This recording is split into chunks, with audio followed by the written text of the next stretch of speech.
This is Pod Strangely Warmed, a place where we tell the good Methodist story, where we have conversations that invite followers of Jesus to seek after that loving, just, and free world that God imagines for us all, and have a little fun along the way. Hey, we are back here at Pod Strangely Warmed from Round Rock at the final Central Texas Annual Conference. And our time with Michael Gienger was so amazing that we're here for part 2. Oh, you're so kind. Or I couldn't shut up, one of the two. So hey, I think it was amazing, and so you can think whatever you want. We are also back at the world's tallest table and the world's smallest chairs. I usually feel short, but I do today. So yeah, normally I have to slouch over this mic, and today we have to sit up tall the whole time and kind of have our hands up here. But that's okay. One day we'll graduate to the adult table. We will. It'll be okay. Michael, thanks again for staying on for episode number 2 here today. You've got an incredible gift that you've already shared with us about the story of the people of Central Church in Galveston and the values that form that community and kind of a window into the story that has made up these last 10 years of your time serving there. What I'm curious about in this episode of the podcast is if you can invite us to learn a little bit alongside you. What you've shared with us in the session is an incredible integration of your wife's work and your work, and maybe a metaphor that she provided that helped you frame and understand something a little more fully about our life in church, and maybe some of the times where we get stuck in a rut and have a hard time reimagining a new future. Help me understand what aphasia is and where it meets the church. Thanks again for having me back, Daniel. Absolutely. This is great. So I feel like it's been a week since I've seen you. I know, a full week, right? Same clothes, don't let that bug you. I know.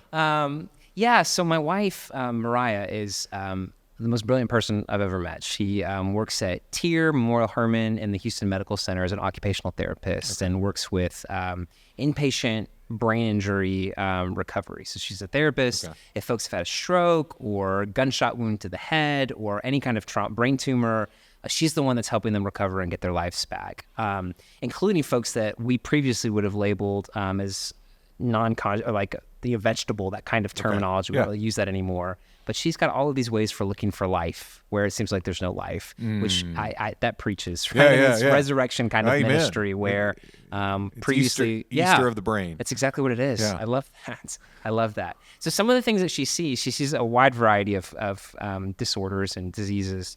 But one of those is what's called aphasia. Okay. And your listeners may be familiar with aphasia, but in case they're not, it's a speech disorder that affects the language centers of our brains. We've got 2 language centers on the left side of our head, Broca's area, Wernicke's area, and this is kind of what controls our ability to understand speech and also to produce speech. Okay.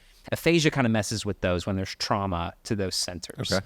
And so a person with aphasia, it's really important that the listeners understand they're not stupid, they're not confused, they're not unintelligent, but they have difficulty clearly communicating what they're trying to communicate. So the image that I gave, I've got a dog. Her name is Crouton, named after the delicious salad accessory. Absolutely. The best salad accessory. Yes. She just turned 15, so she's a geriatric, but she's great. So let's say I was trying to tell you about Crouton and I had aphasia. I might be digging around in my vocabulary kind of toolbox, trying to find the word for dog. But because my toolbox is all mixed up because of the trauma that I've experienced, I'm pulling out all kinds of different words. So I might pull out the word cat by accident. Okay. Or if I might say microphone because it's what's in front of me. Yeah. I'm not confused about what a dog is, but I just can't locate that word, right? Yeah. So that would be expressive aphasia. Receptive aphasia is where if we were talking and you were to say the word dog to me, I would have no idea what you're talking about. You might as well be speaking Spanish or Mandarin or German or something like that, just not computing. But if a dog were to walk up right here, I would know exactly what to pet it, to scratch it behind the ears, to, do all that. I know exactly what a dog is. Your words just are not, they're nonsensical, they're meaningless. Okay. You might as well be speaking Martian kind of thing. Okay. So as Mariah was kind of explaining this to me, and I was thinking about my friends who no longer go to church, right? They grew up in church, they've kind of stepped away, but they're still interested in these larger questions of meaning and purpose and belonging. They're experiencing what I think I might call like a sort of theological aphasia, right? Okay. That works in the same sort of way as the traditional aphasia, both expressive and receptive. So for our church folks, they're hiking through Rocky Mountain National Park in Colorado. Yeah. And they have this real experience, right, of the divine. I love Richard Rohr's idea that like creation is the first incarnation, right? So when we're out in the woods, the way that take your breath away it's kind of of experience. It is. It's beautiful. So you have this experience, and then you're reaching around in your toolbox to try to find language and vocabulary for it.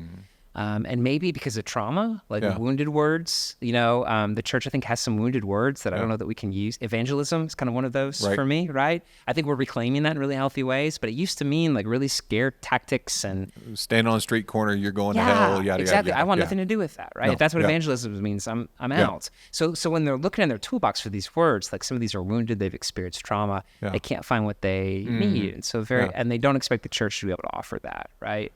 Or I think what's more common is probably this receptive aphasia, where folks that look like you and me get up in our pulpits and we say very important, fancy things for about 20 minutes or so. And our congregants are left sitting there thinking, I have no idea what he or she just said, right? And what does it mean for Tuesday? Yeah. Or even worse, it's just nonsensical. Like you're talking about these kinds of like theological concepts that have no relation to Tuesday or to whatever. It's meaningless. And so I leave and I may not come back because it doesn't connect to anything. But I'm not confused about the divine. I've had those real experiences. Right. It's just not connecting with this language, right? And so so I think we have a culture right now that's experiencing this kind of theological aphasia that's directly related to trauma, both that the church has experienced from divisive political season, COVID. Where is God in the midst of all this? I think is a very valid question. But I think the church has also inflicted some of this trauma as well. Our own disaffiliation season in the United Methodist Church.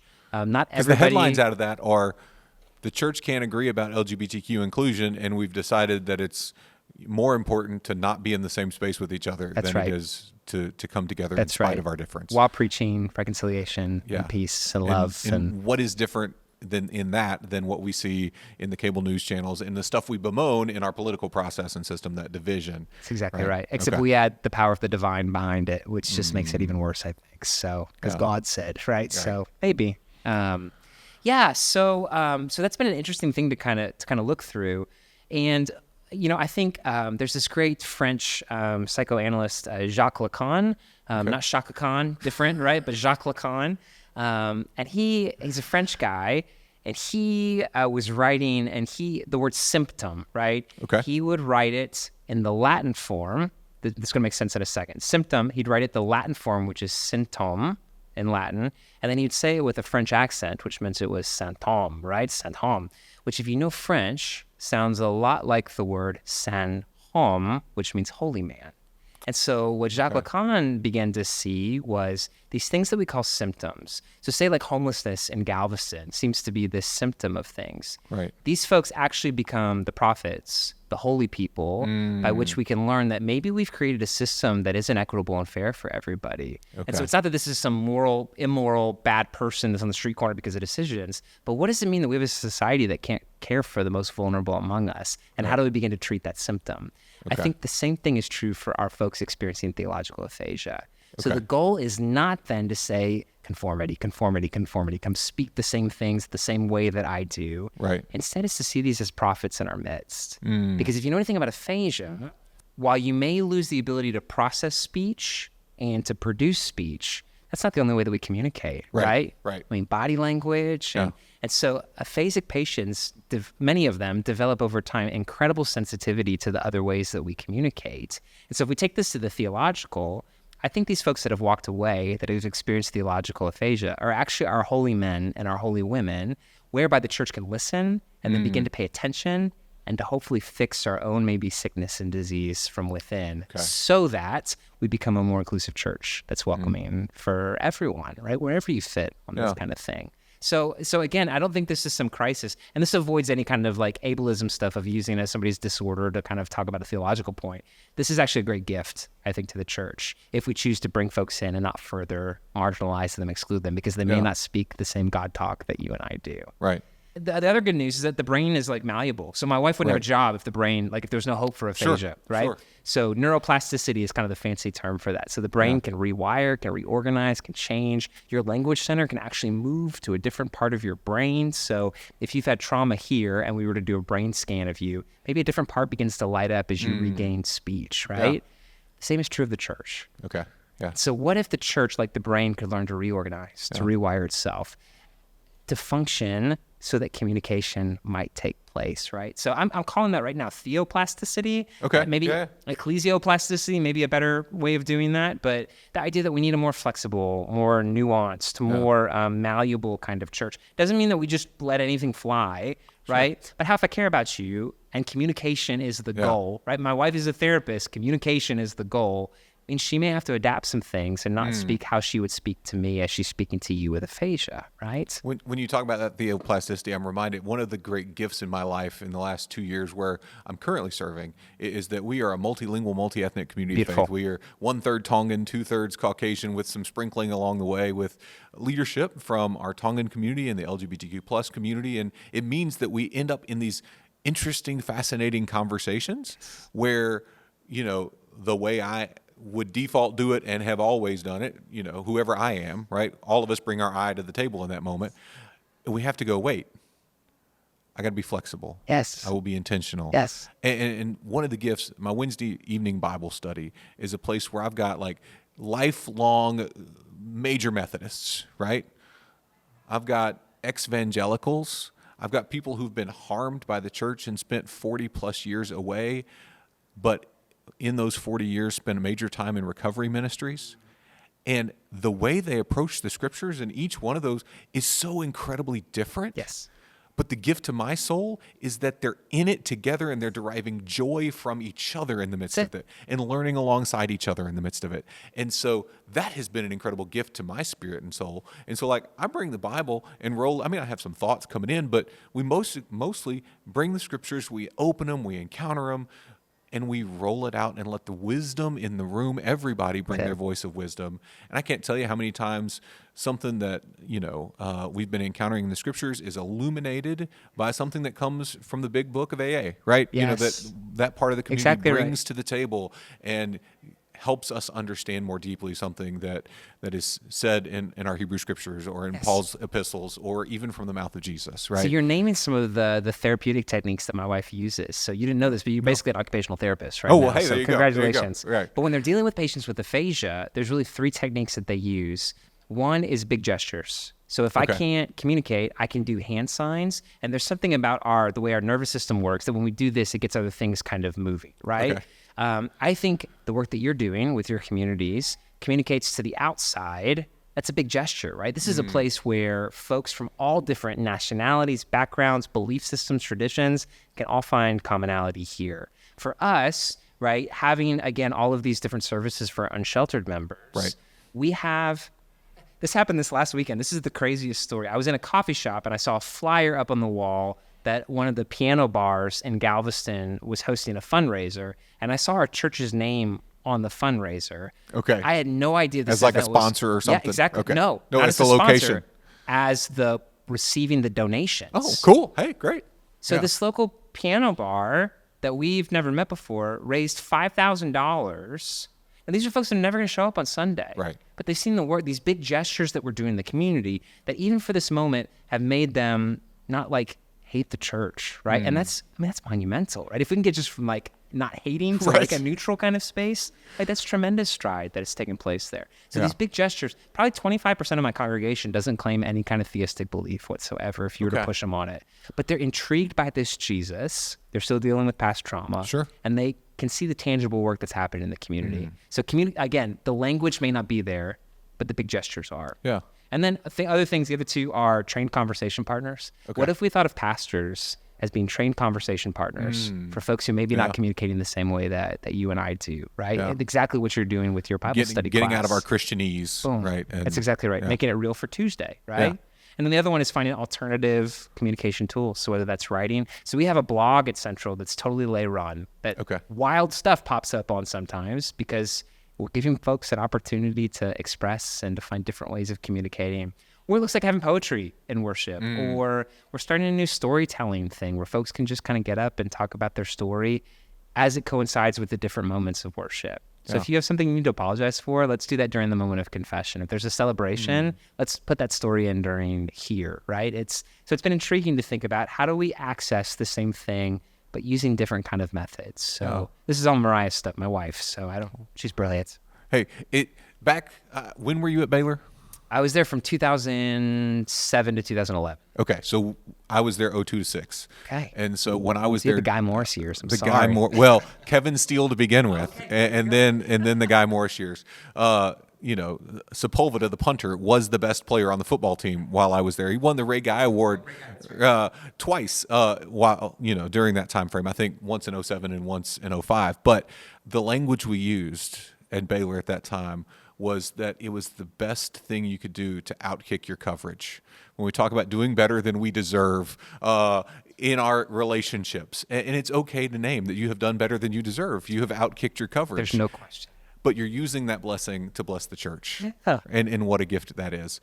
You mentioned it like very briefly at the end of the last episode of the podcast, and I think it fits in this moment of wrestling with aphasia and our theoaphasia, and how do we kind of find new ways of expression and meeting people in the midst of that. You named that the joy of keynotes is that in 45 minutes you can tell all the stories of all the successes and all the good and all, Right. It strikes me that often daring to try new things, big gestures, working in there are going to be conversations that no matter how well the trained conversation partner is, it blows up in your face. Or so where does the role of failure and that fear of failure meet this conversation for you? Yeah, I think we have to learn how to fail well. I think that's a key part of, and I think, so the hard part of that is we need then systems and structures that'll support you when you do fail, right? Because I think the real fear there is my DS is going to call, right? And I'm going to get sent to some terrible appointment because I tried something and it didn't go well, and this looks like I'm a bad leader. So I've had incredible coverage, right? And I thank my DS all the time for sort of providing backing whenever we've tried some things that haven't worked well at all. But I do think we have to get out of this culture that everything has to be success. Like our life always has to be up and to the right if we're graphing it, right? There's, I think, some moments of incredible learning through failure. And I can think of a lot, like things that we tried to do a poetry night on Friday nights for a while that we called Blank Stage that it just didn't work. It wasn't something, we never asked the community if that's what they wanted. Like we didn't, we just decided we're going to do this thing. And no, it's stupid and terrible. When we were going through this transition of like having more unsheltered people, I probably wasn't as sensitive as I should have been for folks that had trauma around that, right? And so we had people in our congregation that had loved ones that were experiencing homelessness, that this was like too close for them. Sunday morning needed to be a place where they could worship and kind of escape the realities of what they were dealing with the other 6 days of the week, or to find some hope or peace, not escape, but you know what I mean, find some comfort in that. Sabbath. And I was so I wrote a really sassy Facebook post about all these weird people that were showing up at church that smelled funny and that were talking to themselves in the bathroom. And it was a play on middle class stuff, right? Because they were wearing too much perfume and they were talking on their phone in the bathroom stall. So trying to find some levity with like what you think is weird over here, we actually do the same thing. We're just human. Right. But it was not taking into account like the real lived experiences of folks on the other side of the demographic divide. So I think that was a big learning that we had. And then, COVID, I think everybody could relate to some things that were different.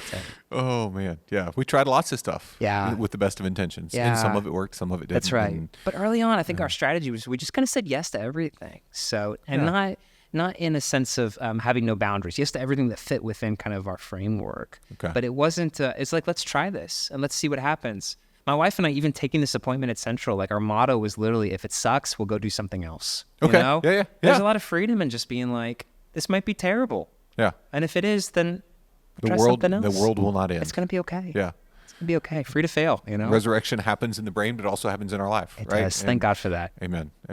Michael, I want to appreciate you for the leadership that you've given to our annual conference this year, for your visit here on the podcast. If folks want to stay connected to you and to the work of Central, where do they find you? Where do they follow you? How do they support the work that's happening at Central as you're doing amazing stuff? Oh, you really kind of asked that.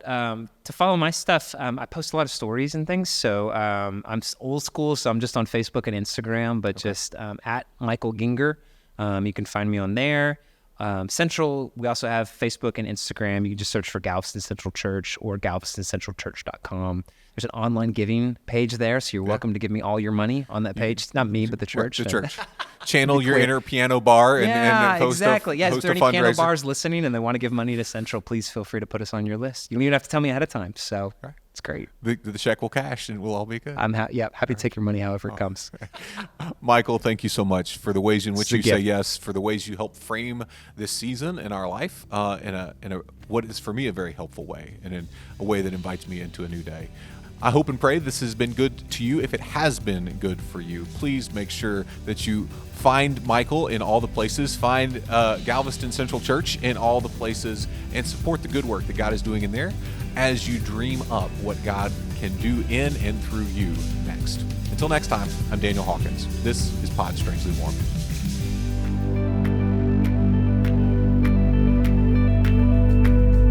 This has been Pod Strangely Warm. If you enjoyed our conversation today, know that you can find us anywhere you find podcasts. On Spotify, Apple Podcast, YouTube, any and all the places, we are there. So if you want to continue the good United Methodist conversation that you've been a part of today, find us, like us, rate us, review us, and share with a friend so that the good news that is happening right here in our own midst can amplify even